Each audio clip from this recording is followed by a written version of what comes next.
આજ રોજ ડાંગ જિલ્લાના લવચાલી અને પીપલાઈ દેવી ગામ ખાતે સારા પ્રસૂતિના કાર્યક્રમ આવવાનું થયું.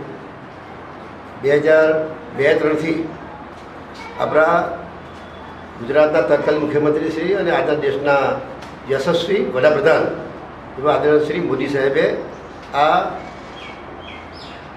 આદિવાસી વિસ્તારમાંથી એટલે કે 2002-03માં ડેડિયાપાડા તાલુકાના ગામડામાંથી આની યાત્રા શરૂઆત કરી હતી. આજે 23 વર્ષ થયા.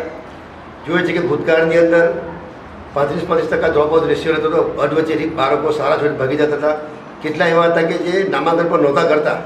આજે જોઈએ છે કે 100% નામાંકન થયું છે અને 1% જે બાળકો જતા રહે એમાં પણ આવનાર દિવસની અંદર 0% લાવવાના સરકારના પ્રયત્નમાં સફળતા મળવાની છે. રાજ્યના મુખ્યમંત્રી શ્રી આદરણીય શ્રી ભૂપેન્દ્ર પટેલ સાહેબ પણ અને શિક્ષણ મંત્રી અમારા ડૉક્ટર પ્રદ્યુમન વાજાજી, જીવાભાઈ જાડેજા, આ તમામ લોકો શિક્ષણ પ્રત્યે કાળજી રાખીને દરેક ગામનું દરેક વ્યક્તિનું બાળક ભણી ગણીને સારી નોકરી પ્રાપ્ત કરે એ પ્રકારના સરકારના પ્રયત્ન છે. ને 2047માં જડે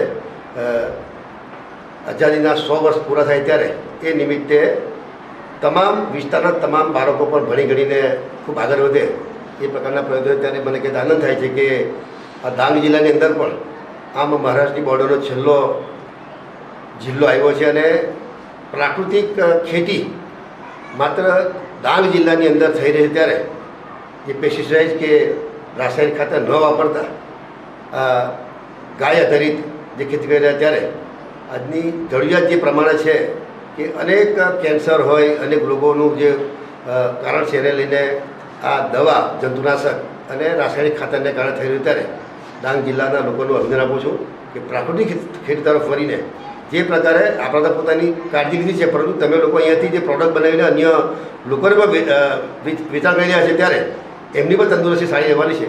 ત્યારે આ તબક્કે વધુ ન કહેતા શિક્ષણ ક્ષેત્રે ડાંગ જિલ્લામાં પણ ખૂબ આગળ વધી રહ્યા છે અને આવનાર દિવસની અંદર કે આ વિસ્તારના લોકો પણ દરેક બાળકો સારી નોકરી કરે, સારો ધંધો કરે, વેપાર કરે એવી શુભેચ્છાઓ પાઠવું છું. આપણા ગુજરાતના તત્કાલીન મુખ્યમંત્રી શ્રી અને આજના દેશના વડાપ્રધાન આદરણીય શ્રી નરેન્દ્રભાઈ મોદી સાહેબે આની શરૂઆત કરી હતી.